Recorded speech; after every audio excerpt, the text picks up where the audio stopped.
E agora eu estou recebendo aqui no estúdio o nosso primeiro convidado presencial, que é um prazer recebê-lo aqui, que é um camarada que fazia tempo que eu tinha vontade de conhecer.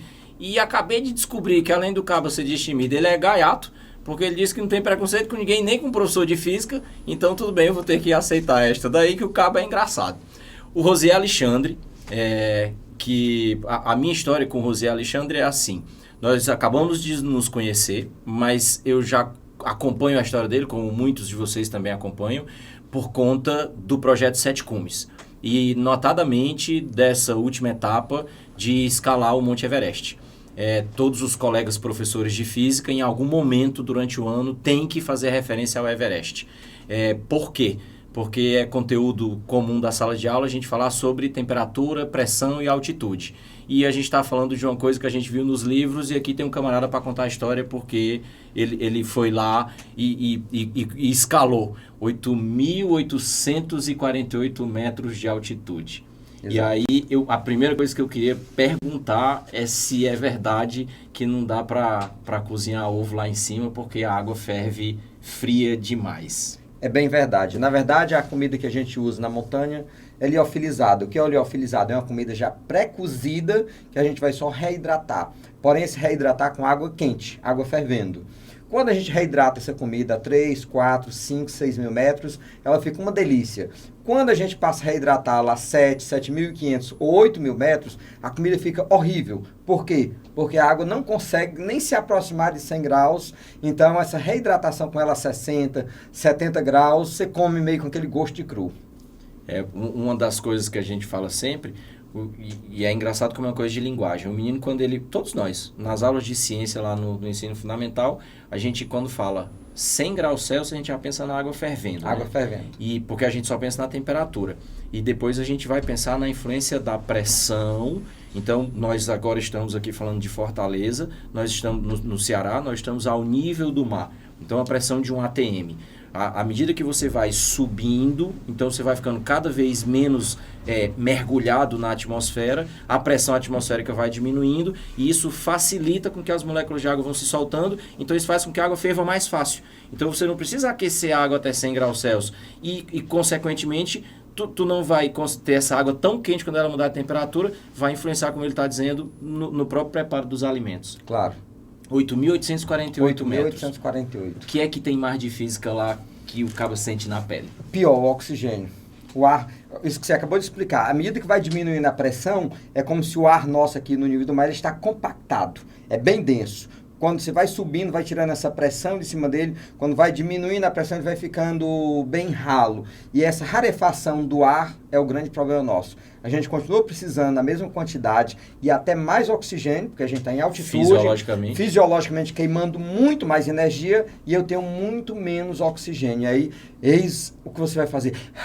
A respiração cachorrinho para tentar ir buscar oxigênio, mas está totalmente disperso. Ele está espalhado numa área infinitamente maior. Esse é o grande desafio. Outro problema nosso é essa pressão atmosférica que está agora sendo exercida no nosso corpo, a gente não está sentindo, porque nasceu no nível do mar. À medida que a gente vai subindo, o que acontece? O nosso corpo vai se expandindo.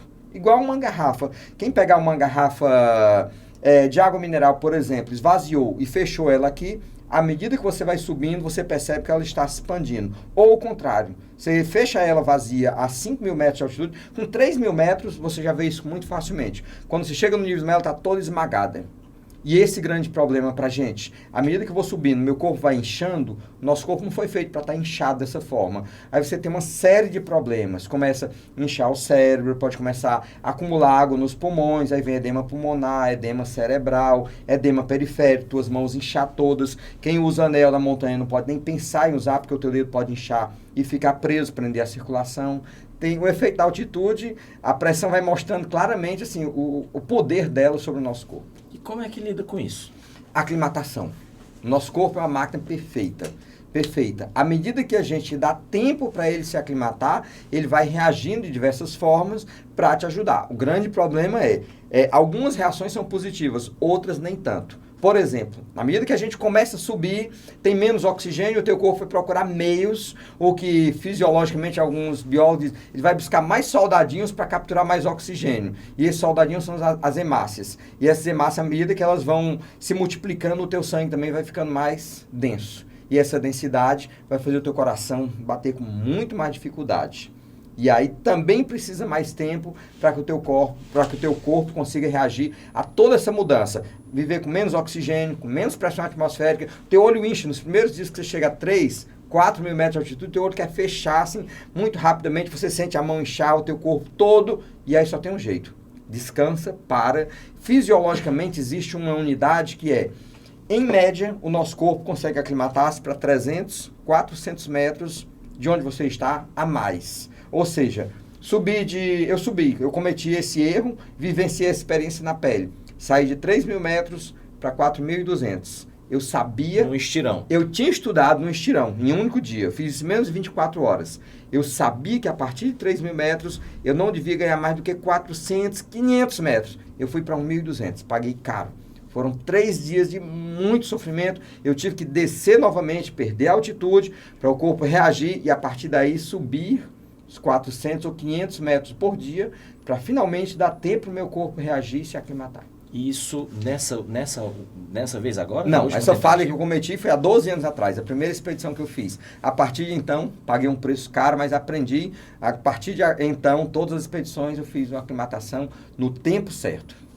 O José falou uma coisa aqui, que a gente fala isso na sala de aula, só para ir pontuando para o pessoal, a coisa do ar ir ficando rarefeito. Tem 2 conteúdos que envolvem aí. Porque a gente fala que uma das maneiras de diferenciar sólido, líquido e gás é você dizer que as moléculas do gás elas são desprendidas, então ele ocupa o espaço que você der. E aí é curioso quando o menino se toca, tudo bem, então se eu tenho um vidrinho e aí tem uma essência lá dentro, uma fragrância, quando eu abro, por isso que se espalha pela sala, ok. Mas aí se a gente fala do ar da atmosfera, por que esses gases da atmosfera não vão embora? Porque aí a gravidade segura, né? Claro. Então, a gravidade da Terra, quanto mais próxima do centro da Terra, quanto mais perto da superfície, portanto, mais forte ela é. E, além disso, a pressão, exatamente por ser mais baixa aqui, que é o que vai fazendo com que o ar fique mais rarefeito. E a temperatura? Porque eu imagino que aí seja um desafio também gigantesco, porque tu chega em que temperatura lá em cima? Bom, eu já cheguei a pegar 43 graus abaixo de zero. É uma diferença para Fortaleza em torno de 70 graus de diferença. À medida que a gente sobe, nós temos vários fatores que afetam a temperatura. Mais ou menos a temperatura que está aqui no estúdio agora. Pois é. Então, a gente tem uma série de fatores. Primeiro, a altitude, a localização geográfica também. Por exemplo, na Antártida eu peguei 43 graus abaixo de zero, com aproximadamente 4.500 metros de altitude, 4.300. Já no Everest eu peguei essa mesma temperatura, já bem mais alto, praticamente no cume. No último acampamento, a 8.200 e no cume. Por quê? Porque no Everest eu estou bem mais próximo da linha do Equador, eu já tenho mais o efeito também do sol, tem uma série de outros efeitos que não é só a própria altitude, a localização geográfica, vegetação, onde existe, onde não existe, a umidade, todos esses fatores vão afetando também a temperatura. E o corpo tem adaptação fisiológica para isso aí? Nessa hora aí tu vai depender de agasalho mesmo? Em parte a gente tem, em parte não. O que acontece? Porque é uma amplitude muito grande, né? O que acontece? O nosso corpo não foi feito para viver a 5.000 metros de altitude. Em nenhum lugar da Terra a gente vai encontrar alguém morando. Diz, olha, minha casa está a 5.000 metros de altitude. Isso não existe. Os povoados mais altos são 4.500, 4.600 metros, e a maioria são mineiros que têm trabalhos temporários. Eles trabalham 15 dias, descem 15 dias para um local mais baixo, para recuperar-se, porque o desgaste orgânico, o catabolismo dele é imensamente alto. Então ele começa a morrer. É exatamente isso. Então, quando a gente vai para a montanha, a gente consegue aclimatar-se bem para 5, 6 mil metros. Além disso, a gente consegue ganhar uma aclimatação e chegar até 8.848, numa situação extrema, que é o cume do Everest, mas ninguém consegue permanecer por muito tempo. Ainda que você tenha suplementação extra de oxigênio, mas não é só oxigênio, a própria pressão atmosférica é muito baixa. O teu corpo está querendo explodir a todo momento, porque ele perdeu aquela massa que tem aqui no nível do mar nos comprimindo. Lá, aqui a gente nem sente, mas lá a gente sente que está sentindo falta dela. O teu corpo está todo querendo expandir. A subida levou quanto tempo? A subida do Everest esse ano foi, na montanha, 33 dias. Que dia foi? Cheguei no cume no dia 21 de maio. E aí fica quanto tempo lá? Tá? Porque aí era uma das coisas que eu queria que a gente falasse. Ok, subi. E aí, Subi. cheguei lá. Cheguei no cume do Everest, chegando lá em cima, fiz a foto com a bandeira, fiz um vídeo, deve ter ficado 5 minutos, 7, no cume, porém tinha muito vento, aí vem a outra aula de física aí pro professor, o efeito resfriador do vento. A temperatura é um fator, mas se tiver vento ou não tiver, a sensação pode ser infinitamente diferente. É melhor você suportar 50 graus a 45 abaixo de zero, que eu já peguei. É melhor 45 sem vento do que 10 com vento forte. É o que chama de efeito frostbite. Isso, que é o efeito congelante. Então, você pode ter um problema muito mais sério com 10 se o vento estiver forte do que com 43 sem vento. Com frio, só o frio isoladamente, a gente tem roupas que suportam isso com facilidade. Mas quando tem vento, isso é terrível. E aí, então, quanto tempo lá em cima? Quanto tempo? Aí eu devo ter ficado na pontinha, no cume, 5 minutos, 7 minutos, ou mais do que isso, para fazer esses vídeos. E aí, logo depois, eu devo ter descido uns 30 metros, 20, 30 metros, onde estava mais protegido do vento. E aí, lá eu fiquei mais uns 15, 20 minutos fazendo mais algumas fotos. E aí, a descida depois? E aí, a descida. Bom, aí a gente vai descendo por etapas. No primeiro dia, eu desci até o último acampamento, a 8.200 metros. Depois de 8.000, desci para 6.400. Depois 5.000 metros, enfim, você vai descendo em etapas. Você não tem problema. Para subir, você tem problema de subir bruscamente. Para descer, não tem problema. Você vem só se embriagando de oxigênio. É bem confortável. O problema é que você não tem, você está altamente desgastado. Você está mais de um mês na montanha, um desgaste orgânico imenso. Toda a tua musculatura foi embora, porque o corpo é cruel. A primeira fonte de energia que a gente vai buscar, todo mundo queria que fosse a gordura, não é o músculo. Só depois é que ele vai, quando acabou todo o músculo, é que ele vai utilizar a gordura.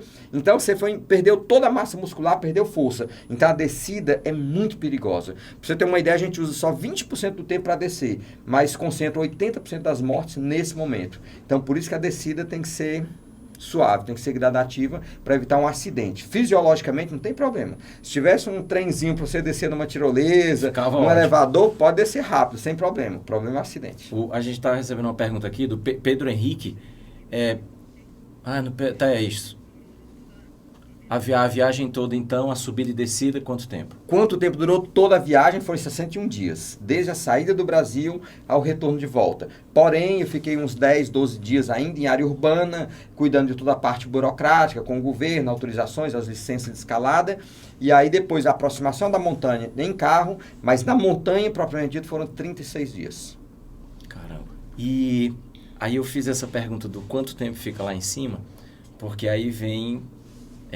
a grande mensagem que ficou, né? Eu acompanhei a coisa, vi o vídeo feito de lá de cima e tudo mais. A gente tem uma fala que, quando a gente fala de busca de desempenho, e aí a gente está falando aqui para muitos professores e para muitos estudantes também, a gente está sempre buscando o melhor desempenho possível. E aí tem uma fala que eu uso muito que diz o seguinte: você não tem que se concentrar no resultado, você tem que se concentrar no processo. O resultado é o que a gente quer, mas o que leva você ao resultado é o processo. Então, no teu caso específico, acho que é um exemplo excelente disso, de como o processo conta, né? E aí você está falando de mais de 60 dias, mas a gente está falando de 7 minutos no cume. O projeto é o projeto 7 cumes, e faltava o cume do Everest, e a gente teve quantas tentativas? Everest, 3. 3 tentativas. Cheguei no cume na terceira. Em anos diferentes, e a gente faz isso por 7 minutos lá em cima do cume. E aí então vem a fala, qual é o teu Everest, né? Que aí isso é o que aí é na hora que o camarada que foi lá e fez, vira professor. Onde traz a experiência dele para dentro da realidade da gente. E um dos motivos que eu queria muito conversar com você também, aqui, para falar para vocês, porque a gente tem agora vários de vocês aí com um Everest enorme para escalar. É uma época difícil para os meninos. E aí eu vou fazer aqui um negócio público que é uma dívida. A sobrinha do Rosier é minha aluna, a Monique, e parte dele da gente tá conversando assim foi por intermédio dela, e eu quero agradecer demais, já dei 1000 abraços nela, e é uma dessas pessoas que está aí com um Everest para escalar, e é uma fase difícil para eles e para a gente, porque a gente está, por exemplo, no caso do Enem, que é o vestibular principal, há 21 dias. E aí você tá lá dando aula, de repente tu olha, a pessoa tá aqui no meio da aula. E aí você vai lá para perguntar, tá tudo bem? Tá tudo bem. É o estado normal dessa época. Porque eu acho que a sensação é essa, ele tá aqui embaixo olhando pro Everest lá em cima. E aí você traz essa fala pra gente de qual é o teu Everest. Então, o que é o recado que a gente tem para dar pro pessoal que tá aí com o Everest pela frente? Eis o nosso grande desafio. E quando a gente fala em Everest, eu diria, primeiro passo é descobrir, definir com muita clareza qual é o teu Everest. O que significa para ti? O que significa passar numa prova do Enem ou uma prova do vestibular? Se isso é importante para ti, aí tu vai conseguir fazer uma série de renúncias, que eu sei que a maioria que está nos assistindo já faz para valer, mas nunca é demais. Sem renúncia a gente não consegue chegar a lugar nenhum. A gente sabe que tem um mundo de gente querendo o nosso lugar, independente de querer, a gente não vai conseguir chegar lá se não tiver renúncias. Mas o primeiro grande passo é definir qual é o teu Everest, o que faz sentido para a tua vida, qual é o propósito da tua vida. E o segundo é treinar. Treinar, mas treinar muito. Os 7 minutos que eu passei no cume do Everest, eu diria assim, pode até alguém me perguntar, mas tudo isso por 7 minutos? Não, cara, foram anos me divertindo com o planejamento, com o treinamento. Você vê que a minha formação é administração de empresas, mas o que eu estudei de fisiologia, o que eu estudei de física, de química, de economia, quantas coisas que eu tive que aprender. E eu diria o seguinte, se você fizer todo o processo de aprendizado, se você fizer o processo de treinamento bem feito, vai chegar de repente a hora do Enem, você pode até dar uma respirada, relaxar um pouquinho, você não vai ficar torcendo por a sorte, você vai confiar no seu taco, esse é o grande desafio. Eu sempre lembro de um amigo que eu vi contando que, correndo uma maratona, quando estava no último quilômetro, ele virou para o técnico dele e disse, eu achei que era bem mais difícil correr uma maratona. E ele falou para ele, não, correr uma maratona não é difícil. Difícil é você se preparar bem para essa maratona. E eu vivenciei isso de perto esse ano no Everest. Para vocês terem uma ideia, o Everest é a maior montanha da Terra, ainda é o maior desejo, a maior aventura que alguém faz numa montanha. Então dá para você imaginar como isso é difícil.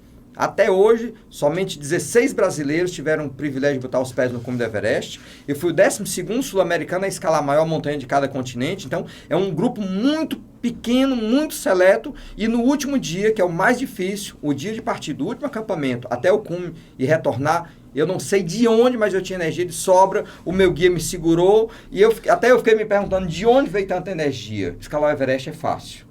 Difícil foram 12 anos de preparação. Mas quando esses 12 anos de preparação foram bem feitos, no momento de escalar o Everest, a gente descobre que não é tão difícil, não é impossível. Desde que essa preparação tenha sido feita. E olha, eu renunciei a muita coisa. Minha vida inteira, de quem veio do interior, eu não tinha o privilégio de ter um professor desse, não tinha o privilégio de ter internet. Eu vim da zona rural, da Caatinga sertaneja, com 16 anos, nunca tive a oportunidade de ler um livro paradidático.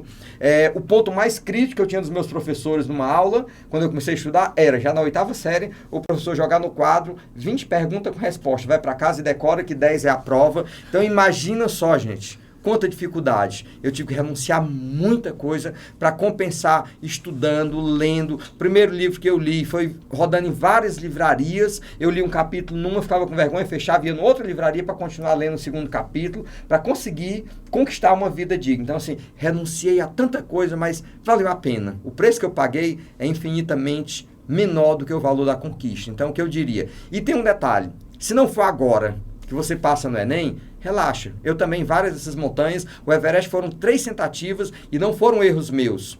Um ano, uma avalanche matou 19 pessoas. No ano seguinte, mais um terremoto imenso, provocou várias avalanches, morreram 19 pessoas. O Aconcagua, que foi a primeira de 7 cumes, eu fiz 2 expedições. O maior vulcão da Terra, também escalei 2 vezes para chegar no cume. O McKinley, a maior montanha da América do Norte, também escalei 2 vezes para chegar no cume. Então a vida tem disso. Agora a gente não pode desistir. Esse é o segredo. Nunca desista e nem volte para uma segunda tentativa da mesma forma que você fez a primeira. Porque aí é bobagem, é burrice. Fazer tudo igual e esperar resultados diferentes. Então a gente precisa se dedicar cada vez mais, treinar cada vez mais. Aí você descobre que o Everest não é tão perigoso assim, não é tão difícil assim. Passar no Enem não é tão difícil assim, desde que no tempo certo você tenha feito a coisa certa. Agora, todo mundo sabe um pouquinho disso. Quando a gente passa o ano relaxando um pouquinho e deixa para os últimos meses, aí o bicho é cruel. Então, se o teu caso foi esse, quem passou o ano relaxando, ok. Vem um próximo ano, uma nova oportunidade. Se já aproveitou esse ano estudando para valer, de repente, na véspera, até dá uma relaxada, vai à praia, descansa. E eu vou compartilhar mais uma coisa. A vida inteira eu estudei em escola pública, como eu falei para vocês, de péssima péssima qualidade. Não eram os professores que eram péssimos. Coitado, eram semi-analfabetos, meus professores. Davam o melhor que podiam. E eu vim para cá estudar numa escola técnica agrícola em Pacatuba. E aí eu me candidato a um vestibular na Universidade Federal. Você imagina qual a chance que eu teria de passar, de entrar numa UFC? Na época nós tínhamos tradicional pesado. Tradicional pesadíssimo. O Ceará inteiro só tinha 2 faculdades. A terceira era de filosofia para quem queria ser padre ou teólogo. Então eram só 2. E eu me inscrevi para fazer uma experiência.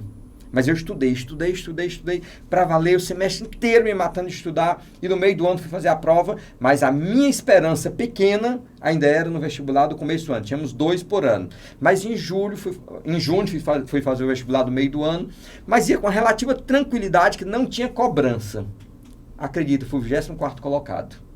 Mas não pense que eu sou genial, que eu sou tão inteligente. Não, mas eu tinha estudado, tinha feito o dever de casa. Mas eu ia tranquilo. Então, muitas vezes a gente tem competência para fazer algo, mas você se cobra tanto, que na hora você não consegue dar o melhor de você. Eu conheço pessoas, alunos seus, sensacionais, muito bons, que hoje, inclusive, estão dentro de faculdade de medicina, que tinha tudo para passar e passou 4 anos, 5 anos, fazendo vestibular e mais vestibular, mas o nível de cobrança dele era tão alto que atrapalhava no momento da prova. Então, às vezes, isso é um grande desafio também. A cabeça. Relaxar um pouquinho, descansar, se cobrar sim, mas na medida certa, para que essa cobrança não atrapalhe. É engraçado como os discursos casam. A gente está conversando aqui, um professor de física e o Rosier, que acaba de vir do Monte Everest, só isso, e os discursos casam. É a preparação, é o preparo, é o treino. Quando ele falou treino aqui, eu fiquei pensando, todo mundo escuta o que o Rosier está dizendo. E essa fala final, que é uma coisa que também vocês escutam a gente dizer, às vezes o camarada atropela demais as coisas e quando ele começa a querer que o dia da prova não chegue, tá errado, né? Tá errado. Ele vai chegar. Ele vai chegar e tem que ser o melhor dia e não o pior dia. Você tem que estar bem. Então, é fazer o preparo e nessa época agora tratar de ficar bem que o resultado ele vem junto. Tem uma pergunta, Efraim? Lia Guabiraba, olha quem está aí presente. eu quero só contextualizar. A Lia é minha aluna. Ela é multi-mega power blaster tarefas. Ela consegue pensar em várias coisas ao mesmo tempo e as perguntas dela são sempre as que conduzem a aula. Então, tudo que vem da Lia é bom. Lia, um abração. Obrigado por estar participando. Pode falar mais sobre o efeito do vento na temperatura, que é a influência da sensação térmica, né? Por exemplo, é fácil a gente ter uma ideia. Por exemplo, na montanha, eu já te disse, volto a lembrar, é melhor suportar 43 graus Celsius abaixo de zero sem vento do que 10 graus abaixo de zero com muito vento. O efeito é infinitamente pior, mais devastador e inclusive mais congelante. Vai à praia, uma praia qualquer aqui do Nordeste, água quentinha. No momento que você está numa sombra, que você se molha e vem qualquer rajadinha de vento, o que acontece? O frio. A sensação de frio imediatamente. Então, o efeito resfriador do vento, ele é cruel. Numa montanha, é o que mais mata, é o que mais congela. Então, eu experimentei isso no cume do Everest. Quem olhar o meu vídeo, que está lá no cume, eu vou tirando a luva, a gente usa várias camadas, eu tiro a camada externa para pegar uma câmera, para ter um pouco mais de mobilidade. Nesse momento, minha mão começa a congelar e vai endurecendo. Eu gravo um vídeo rápido, talvez 1 minuto, 1 minuto e meio, não mais do que isso. E aí eu já agradeço a todos os parceiros, não cito ninguém a não ser a minha esposa. E eu disse, olha, depois a gente vai gravar mais alguns vídeos, mas agora é tudo, nesse momento, para preservar minhas mãos. Então, naquele momento, coloquei de volta as luvas e desci e fui fazer as fotos mais embaixo. Então, realmente, o vento é cruel. Então, a gente pode afirmar, o vento pode ser um potencializador de frio pior do que o próprio frio. Esse exemplo que o Rosier está dando, a gente vê, por exemplo, eu lembrei aqui, às vezes você anda na rua, no sol a pino, mas tem determinadas esquinas que são super ventiladas e você simplesmente perde a sensação de que está no meio do sol. Sim. E aí você continua andando e quando vai passando da esquina, perde aquele corredor de vento, você volta a sentir o efeito de novo, né? É mais ou menos disso que a gente está falando. E aí eu vou pescar outra coisa aqui de novo. Tu reparou o que foi que ele disse aqui? A gente usa várias camadas de luva. Eu tirei uma, já bateu a sensação de frio, porque a gente fala disso na sala de aula também. A gente está falando de condução, né? Então, nós produzimos calor o tempo inteiro e a gente vai liberando isso, porque, de novo, o básico de temperatura. Você tem o calor fluindo do corpo mais quente para o corpo mais frio. Então, ele está vivo, ele tem uma homeostase térmica, ele se alimentou, ele está gastando energia para se manter na sua temperatura de homeotermo. E ele está num ambiente super frio. Então, quanto maior a diferença de temperatura, mais ele vai perder calor por todos os processos possíveis, principalmente por irradiação. Então, a ideia de se cobrir e com várias camadas. Por que várias camadas? Porque a gente precisa de muita espessura para tentar diminuir o fluxo de calor, para tentar diminuir a liberação de calor por condução. Então, na hora que você tira uma camada, está perdendo espessura, já está liberando mais. Que é a diferença entre você ter o seu lençol fininho de estimação, mas quando você vai para o frio, você precisa de um cobertor. Um edredom. Inclusive isso, quando a gente fala de uma montanha, a produção de calor é essencial para a vida. Porque uma coisa é eu estar aqui, meu corpo está 36, 37 graus, se tiver 36, 37 graus lá fora, chega a ser desconfortável porque a mesma temperatura vai queimar por fora. Então o ideal é 25, abaixo de 28, enfim. Mas quando a gente está numa montanha que a temperatura está 20, 30 abaixo de zero, imagina só o que a gente perde de calor. Você começa a perder, e o teu corpo começa a trabalhar 1000 por hora, acelera esse motorzinho calórico e vai produzindo calorias. Nós chegamos a queimar por dia numa montanha 15.000 calorias. Só para a gente ter referência, um mortal comum no nível do mar, alguém que tem uma vida tradicional, que faz 1 hora de academia por dia, um homem queima em torno de 2.300, 2.500 calorias, uma mulher 1.500 a 2.200 calorias. Imagina você queimar 15.000 calorias dia. E aí a outra coisa, como é que a gente consegue produzir calor? Quem é que ajuda a reter calor? Hoje a gente usa roupa de frio, que à medida que você começa a produzir calor, ela retém esse calor para ajudar, fazendo que você perca menos. Ou seja, ela vai te isolando um pouquinho dessa camada externa, que é quem te rouba tanto calor. Bom, tem mais alguma pergunta aí, Efraim, para colocar na tela, não? Ou tá tudo ok? Tá. Ele tá ajeitando lá mais uma pergunta para entrar no ar. Uma coisa que eu tinha... agora é uma pergunta minha. Muito das coisas que eu li a respeito do que a gente está conversando aqui, tem um livro que chama A Vida no Limite. A Vida no Francis Limite. Ashcroft. Então essa era uma pergunta minha, para saber se tu já viu esse livro. Já. Então eu tenho esse livro. Então eu sei que eu tô no caminho certo. E tem dentre dos vários exemplos que ela coloca lá, e eu lembrei disso agora, a gente falando aqui de temperatura, ela relata um experimento de um camarada que aguentou temperaturas de 54 graus porque era num ambiente onde não tinha umidade. Porque você pensa, 54 graus, uma temperatura alta demais. Aí, quando ela vai falar, por exemplo, da diferença entre a sauna a vapor, a sauna sem vapor, porque a umidade, ela pode facilitar ou dificultar essa liberação de calor. E aí, então, agora eu me lembrei. A gente já falou de altitude, a gente já falou de pressão, já falou de temperatura, já falamos de vento. Como é que é a umidade na subida? Outro grande desafio, porque por incrível que pareça, você escala a montanha gelada, quando a temperatura está a 10, 20 graus, praticamente é zero a umidade no ar. A gente imagina, tanto gelo deve ter umidade. Não tem nenhuma umidade. Toda a umidade que existe no ar, ela condensa e acabou, morreu, não tem. Então, a gente precisa tomar por dia, pelo menos 5, 6, 7 litros d'água, dependendo do porte da pessoa. Porque se você não conseguir jogar isso para dentro, você vai perder. Em pouco tempo, você vai ver um processo de desidratação. E se você começa a desidratar no momento que você mais precisa de força, de energia para produzir calor, o teu corpo não vai conseguir reagir. Então, e o pior... É muito difícil tomar água, porque a água na montanha, a gente não leva água, a gente leva gás, derrete gelo. E esse gelo, a água do gelo tem gosto, a sensação que eu tenho é que estou tomando solução de bateria. É horrível. Então a gente toma ou chá, a gente leva muito chá, ou suco. Que suco? Pode ser. Claro que tem hoje alguns muito bons que vêm com sais minerais para reidratar, mas qualquer suco que engane um pouco o sabor da água para você hidratar, porque você sente que você perde umidade assim muito rapidamente. Tua pele seca, a unha resseca, a pele toda. Isso é um problema sério porque desidrata uma pessoa. Em 24 horas você pode ter uma pessoa saudável para alguém que está à beira da morte.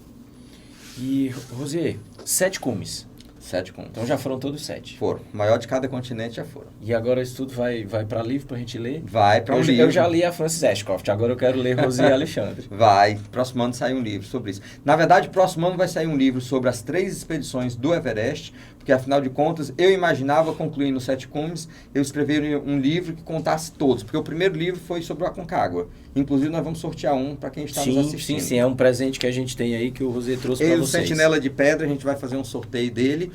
E próximo ano, a ideia inicial era escrever um sobre os 7 cumes, mas só o Everest foram 3 expedições. E eu terminei estando mergulhado, sendo testemunho ocular das 2 maiores tragédias da história das montanhas no mundo, do planeta Terra. Então, acho que isso merece um livro, porque muita gente quer saber mais detalhes. Eu tenho muito material produzido e a gente vai condensar isso num livro sobre o Everest. Depois a gente pensa no outro que possa narrar como é que foram essas expedições mundo afora, falando dos 7 cumes. Tu vai ter que chamar os 7 cumes. Virou quantos cumes no final, com todas as tentativas? Na verdade, ontem eu estava vendo um arquivo, produzindo uma palestra, eu fiz 21 expedições, foram 21 montanhas, ou a mesma montanha 2 vezes, foram 21 vezes que eu fui para altitude para concluir o projeto 7 cumes. Então já pode começar a chamar de 21 cumes. 3 vezes 7, né? 2 números mágicos. Sim. Bom, eu queria agradecer demais a presença do Rosier aqui. O pessoal vai continuar mandando mensagem aí e a gente pode depois encaminhar as perguntas para ele. Rede social, o que é melhor do pessoal acompanhar? Rosier Alexandre. Então procurar Rosier Alexandre, tanto no Instagram como Face. O meu Face pessoal é lotado, mas a fanpage está lá, só curtir e acompanha em tempo real as nossas atividades, os eventos abertos ao público ou com empresas. Então, pronto. Lá é o melhor meio de contato. Tem mais uma pergunta? Pois vamos lá. Vai aparecer na tela aqui, Efraim? É difícil respirar no topo do Everest? É uma pergunta. Qual é a relação da altitude e da temperatura com essa dificuldade e como o Rosier enfrentou isso? Da dificuldade de respirar. Eu queria complementar isso daí. Teve uma coisa que tu falou, eu ia falar isso e esqueci. Quando a gente comentou da altitude, então o ar vai ficando mais rarefeito, e aí tu falou, tu tenta respirar... Fazer uma hiperventilação para tentar capturar mais. Aí na hora isso me chamou a atenção, não foi nem como professor de física, foi como um camarada que passou anos da vida sofrendo com rinite, e toda vez que entupia eu ficava respirando pela boca, e se fosse num ambiente gelado desse aqui, eu começava a tossir porque a garganta queimava a garganta muito rápido. Não tem jeito isso. Não tem jeito. Eis o grande desafio. Na montanha, além do ar frio e seco, se você quiser respirar por a boca, você vai queimar isso aqui com muita rapidez. Então tem que ser o nariz. E aí só tem um jeito, e isso acontece até espontaneamente. Adivinha quando você abre a boca, lembra de fechar, depois isso fica automático. Fechar e respirar pelo nariz mesmo. Tem que ser nariz. Se for pela boca, você pensa que vai entrar uma quantidade maior, que vai absorver mais, em compensação, você vai queimar a garganta muito rapidamente. É comum pessoas que estão bem fisicamente com a garganta queimada e aí acabou a expedição. Por quê? Tentou hiperventilar abrindo também a boca. Hiperventilar é você aumentar o movimento do pulmão, mas não através da boca. E aí, para encerrar, quando eu estava organizando essa história do quase 24 horas de física, aí teve uma pessoa que me ligou para falar, para fazer divulgação, e ele disse, professor, mas antes da gente começar aqui, extraoficialmente, me diga uma coisa, tanta coisa para o senhor fazer no dia do professor, por que o senhor inventa um negócio de 24 horas? Aí, uma pergunta que eu tenho certeza que amanhã, quando essa parada toda aqui terminar, eu vou conversar com meu pai, e meu pai vai me fazer essa pergunta. Por que fazer a subida do Everest? Se eu vou passar frio, se eu vou passar perigo, se eu só vou ficar 7 minutos lá em cima, se eu vou queimar minha garganta, por que a gente faz o que a gente faz? Uhum. Bom, primeiro ponto, eu não sei onde eu fui contaminado nessa história aí com as montanhas, mas eu nasci na zona rural, mas num município no interior do Ceará, que chama-se Monsenhor Tabosa, é onde está o ponto mais alto do Ceará. Com 16 anos vim morar aqui em Fortaleza, que na verdade não era Fortaleza, era Pacatuba, do lado de uma outra montanha, Serra da Aratanha. E de lá eu subia sempre a Serra da Aratanha e subia para Maranguape. E os meus melhores amigos eram de Quixadá, e eu ia sempre a Quixadá subir pedra com eles. Então não sei se eu persigo as montanhas ou se as montanhas me perseguem. E depois veio um outro detalhe ainda, que aconteceu um fato muito curioso, eu devia ter 8, 9, 10 anos. Na minha cidade tinha um médico, E um belo dia, tinha morado na Europa, ele recebeu um amigo, uma visita, desse amigo que era alemão, e eu achei muito curioso, aquele homem que eu nunca tinha visto, aquele ET. Um homem alto daquele jeito, branco, uma pessoa adulta com os olhos claros daquele jeito, aquele cabelinho cacheado. E eu fiquei muito curioso por aquele homem, mas o que era mais curioso é que ele não sabia falar. Aí eu disse depois, perguntando para o médico, doutor, por que seu amigo não sabe falar?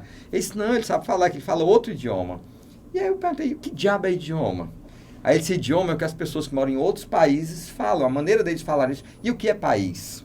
Eu com 10 anos eu não sabia, não tinha noção do planeta Terra como era, se tinha outros países, outros estados, como é que era essa divisão do planeta, divisão de um país. Ele foi me dar uma aula de geografia. E nesse momento eu fiquei muito curioso para conhecer o mundo. Eu queria conhecer esses países, porque tem regiões que predominam pessoas pretas, porque tem regiões que predominam pessoas tão claras, lugares que predominam pessoas tão altas, outros mais baixinhos, outros entroncadinhos, enfim. Isso me veio muita curiosidade. E desde menino em Monsenhor Tabosa que eu já subia pedra, onde está o ponto mais alto do Ceará. E aí depois eu comecei a associar, cara, eu posso aproveitar para escalar essas montanhas e conhecer essas culturas, conhecer essas pessoas. E as montanhas não é por acidente. São os lugares que a gente consegue fazer as melhores reflexões de vida. Para quem quiser levar para uma visão cristã ou até histórica, qual é o sermão mais conhecido de Cristo? O Sermão das Montanhas. Se você viajar à Europa, qualquer país onde tem a tradição religiosa, você vai ver onde estão os principais mosteiros e monastérios. Estão todos no alto das montanhas. Os lugares mais difíceis de se acessar, em compensação, são os lugares que as pessoas encontram maior tranquilidade, para serenar a cabeça. Eu diria assim, e para quem está agora se preparando para o Enem, nada melhor do que parar um pouquinho a cabeça, respirar, meditar um pouquinho, ajuda a decantar um pouquinho o conhecimento, tudo que você estudou, porque às vezes a gente despeja, e esse lixo intelectual, ele complica tudo, né? Precisa você dar uma parada para poder processar melhor tudo isso e você acessar melhor essas informações. Então, as montanhas têm essa curiosidade. Eis o porquê. As reflexões são muito, muito profundas. É completamente diferente. Hoje, todo mundo sabe.